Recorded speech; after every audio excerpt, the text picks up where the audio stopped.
Hello guys, good day. Come join when Jola Band welcome you to come and join us in my adventure travel in Corvin Castle, Hunedoara, Romania.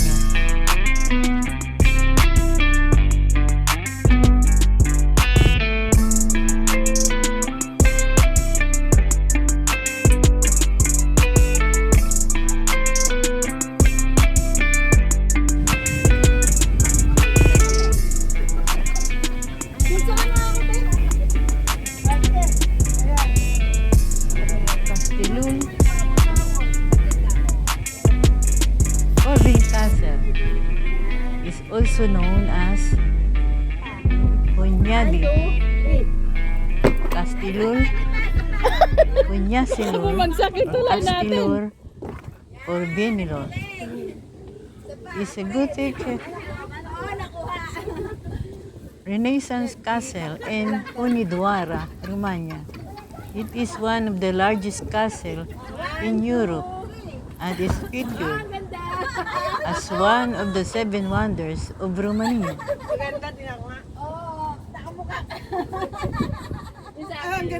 The owner is the Ministry of Culture and notable owners John Hunyadi in 1419 to 1456, Matthias Corvinus 1457 to 1482, Gabriel Bethlehem 1605 and 1613 to 1629. This castle is open to the public 12 p.m. to 8 p.m. on Mondays and 9 a.m. to 8 p.m. on Tuesdays and Sundays. The condition of the castle as for now is renovated. It is built in 15th century, the Royal Castra, and 1440 to 1446 first phase, and 1458 to 1580 the second phase, and the 17th century the third phase, and the 9th century on the fourth phase. Tourists are told that it was the place where Villa the Impaler, Prince of Baracha, was laid prisoner by John Hunyadi, Hungary's military leader and regent during the king's minority. Later, Villa III entered the political alliance with John Hunyadi, although the latter was responsible for the execution of his father, Villa II Dracul. Because of these links, the Hunedoara Castle is sometimes mentioned as a source of inspiration for the Castle Dracula in Bram Stoker in 1897, and a horror novel, Dracula. In fact, Stoker neither know about Vilad's alliance with Hunyadi nor about Hunyadi's castle. Instead, the Stoker's own handwritten research notes confirm that the novelist imagined Castle Dracula to be situated in an empty top in the Transylvanian Kalimani Mountains near the former border with Moldavia. In the castle yard, near the 15th century chapel, there is a 30-metric deep, 98 feet well. According to the legend, this fountain was dug by 3 Turkish prisoners to whom liberty was promised if they reached water. After 15 years, they reached water, completed the well, but their captors did not keep their promise. It is said the inscripture on a wall of the well means you have water but not soul. Specialists, however, have translated the inscription as he who wrote this inscription is Hassan, who lives a slave to the dyers in the fortress near the church. The final action sequence in the 2015 Bollywood movie Sing is Bling, starring Akshay Kumar, was shot at the castle. In 2018, the castle was used as the Karta Monastery in the horror movie The Nun. Tortura. Transylvania.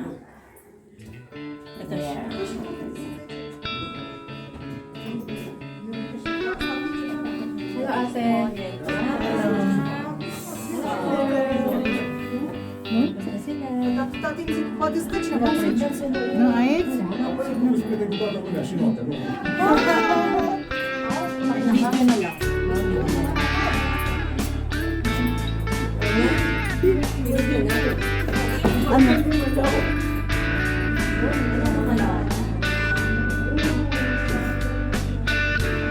Masa di Turkey.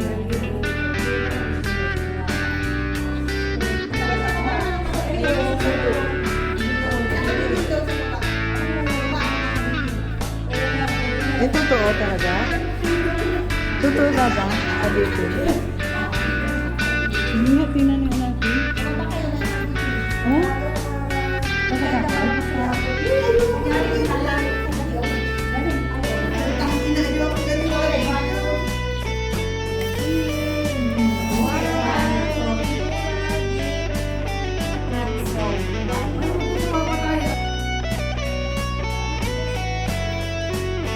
Ginagawa pa, hindi pa ano eh.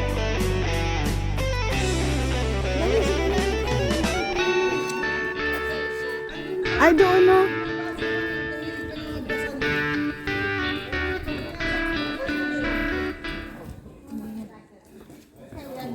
Dito sa taas. The Corvin Castle was laid out in 1446 Dito tayo sa taas. when construction began by Dito, order of Body of Transylvania, John Hunyadi. Castle.one. Langku or Ayuan muna. Hunedoara, who wanted to transform the former Number 5. keep built by Charles I of Hungary. The castle was originally given to John Hunyadi's father, bought by Sigismund of Luxembourg, King of Hungary and Croatia, as severance in 1409. It was also in 1446 that John Hunyadi was elected as the regent governor by the Diet. Chapel yan dyan. Built in a Renaissance Gothic style and constructed over the site of an older fortification on a rock above the smaller Slusty River, the castle is a large and imposing structure with tall towers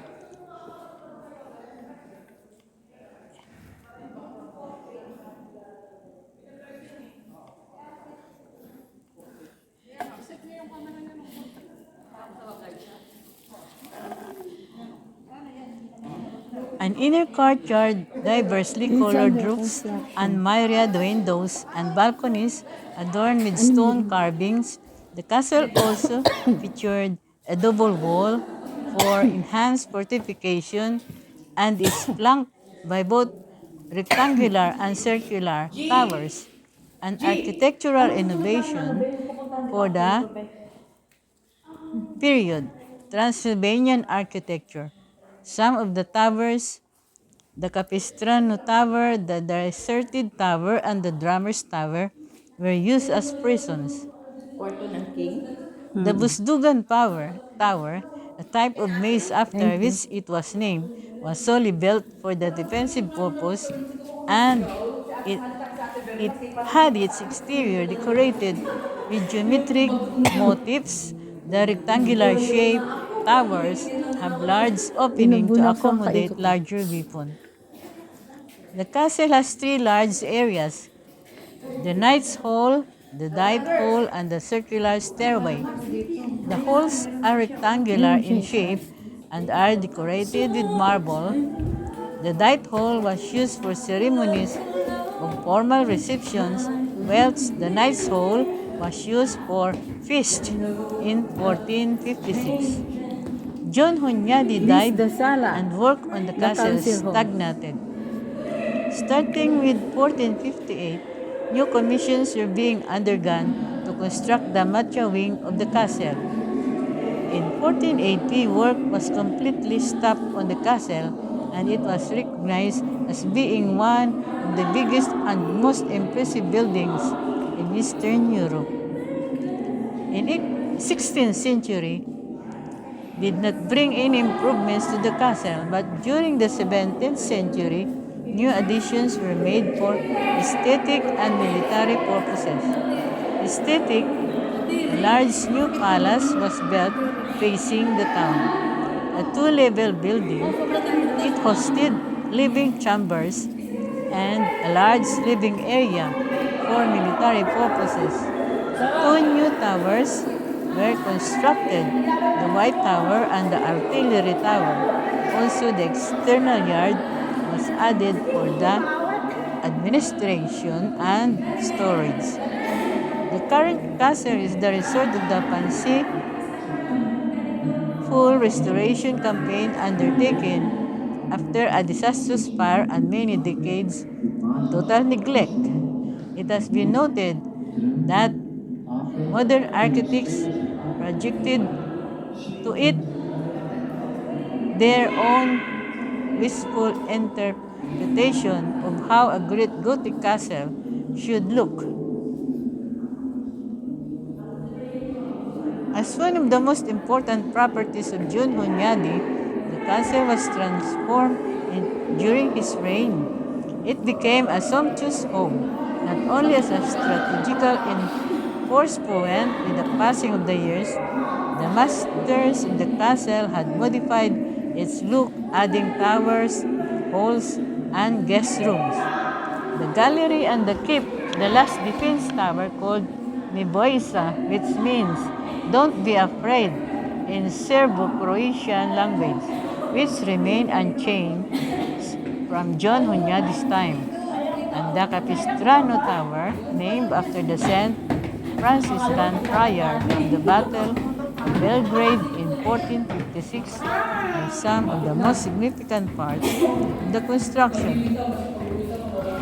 The other significant parts of the building are the Knights Hall, a great reception hall, the club hall, the White Bastion, which served as a food storage room, and the Knight Hall, on whose walls medallions and the Knight are painted. Among them are portraits of Mati Basarab, rulers from Wallachia, and Vasilupu, ruler of Moldavia. In the wing of the castle called the Mantle, a painting can be seen which portrays the legend of the raven from which the name of the descendants of John Hunyadi, Corvinus, came.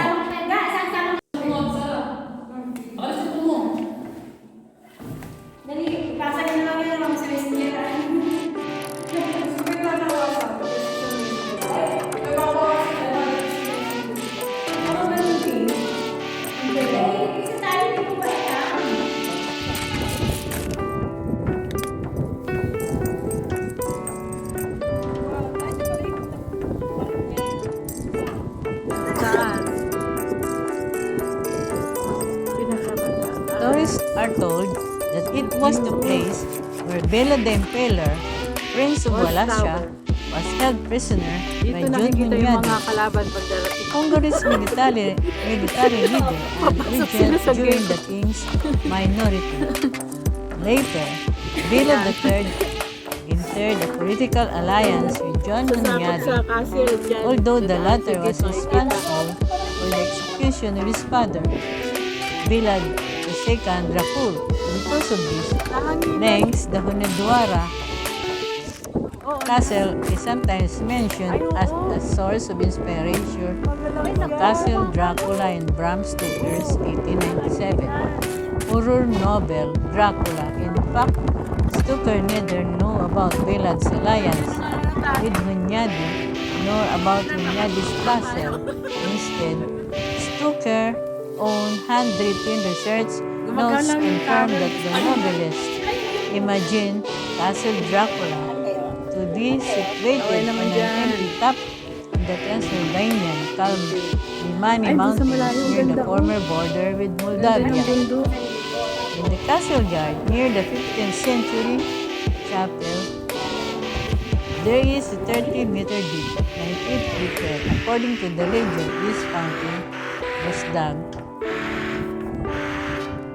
by 3 Turkish prisoners to whom liberty was promised if they reached water. After 15 years, they completed the well, but their captors did not keep their promise. In 2018, The castle was used as the Carta monastery.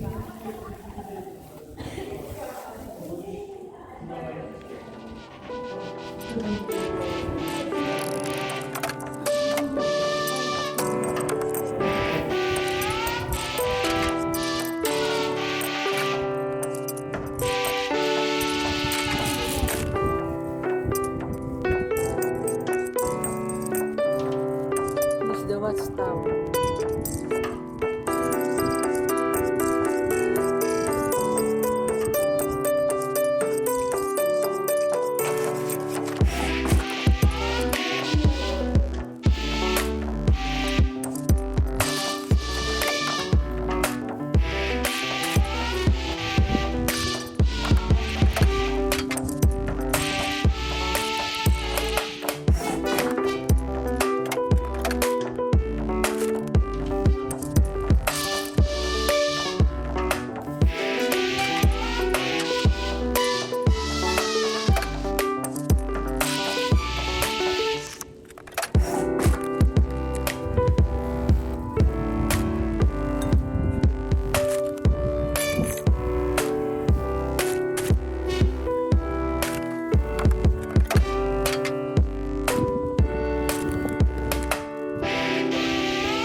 The most spectacular Gothic-style castle in Romania, Corvin, was built by the Anjou family on the site of the former Roman camp. The castle served as a fortress until the mid-14th century, when it became the residence of the Transylvania's voivode Blanco di Hunedoara, Ionas Corvinus in Latin, Hunyadi in Hungarian. Blanco upgraded the fortress, transforming it into a stunning Transylvania castle. The beautifully preserved structure features a sumptuous knight's hall, the council room, a chapel, an impressive drawbridge, high buttresses, inner courtyards, and over 50 rooms, resplendent with medieval art and furniture. During the 14th and 15th century, the Hunedoara was the main iron extraction and processing centers in Transylvania.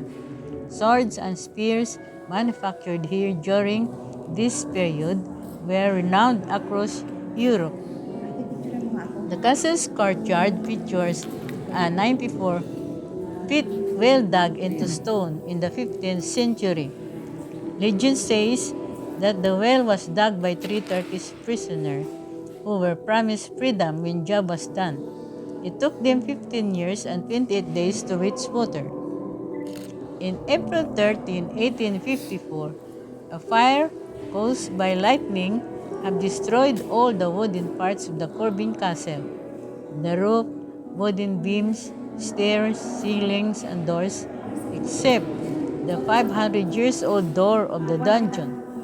After 10 years of abandonment, a 40 years long restoration process began.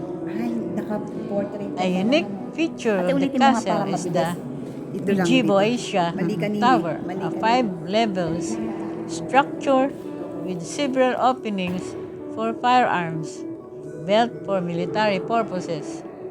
The tower is connected to the castle through a 100 feet long suspended corridor built on massive pillars. The tower was named Pagkahawak mo lang to. Okay na? Pagkahawak. Boisia. Do not be afraid in Serbian, by the Serbian mercenaries, members of the castle garrison.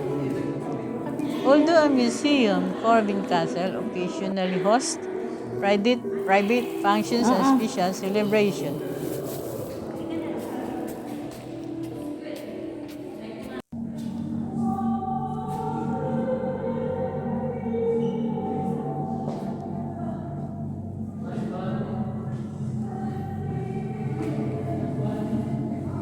Romania has many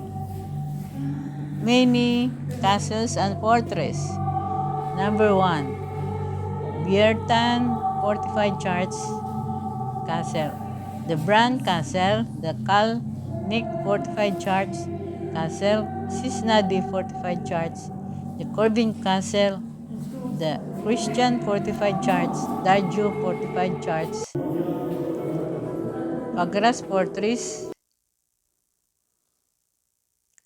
Christian Fortified Church, Darju Fortified, Pagaras Fortress, Harman Fortified, Jude Vivid Linhaller Castle, Pilis Castle, Wainari Fortress, Prigmere Fortified Church, Rasnov Fortress, Sakshis Fortified Church, Balia Vilor Fortified Church, and Vestry Fortified Church.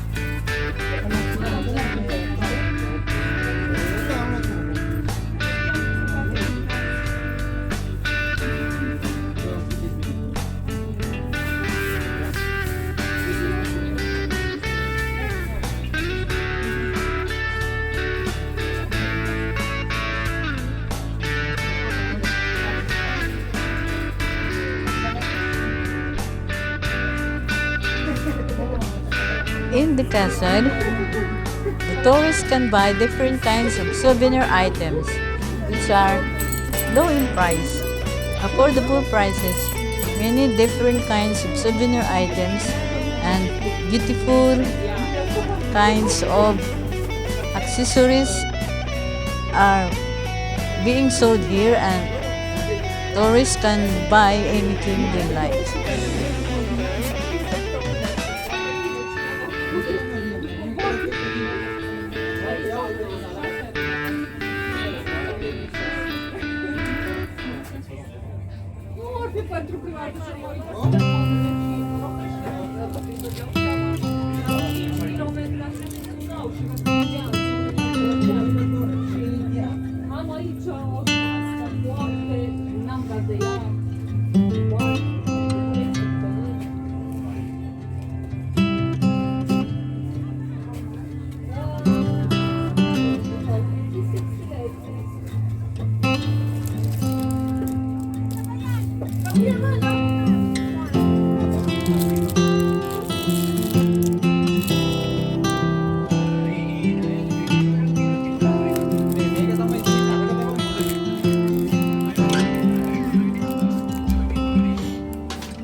Very much for supporting my works, and come and join again in my next adventure travel.